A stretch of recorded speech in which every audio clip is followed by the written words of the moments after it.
naniniwala tayo doon sa kasabihan na habang may buhay, may Pag-asa. habang may buhay, may Pag-asa. habang may buhay, may Pag-asa. pagsubok. Dahil tayo katiwala ng Diyos, binibigyan din niya tayo ng iba't ibang klase ng pagsubok. Kaya po doon sa pagsubok na yon, saka pa lang natin mauunawaan na talagang ang ating buhay ay mayroong, habang may buhay mayroong, Pagsubok.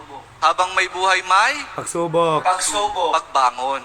Huwag niyong hayaan na kapag meron kayong pinagdaraan ng pagsubok, ay hindi kayo babangon. Kailangan meron tayong pagsumikap na pagtsatsagaan natin yung ating mga pagsubok na pinagdaraanan.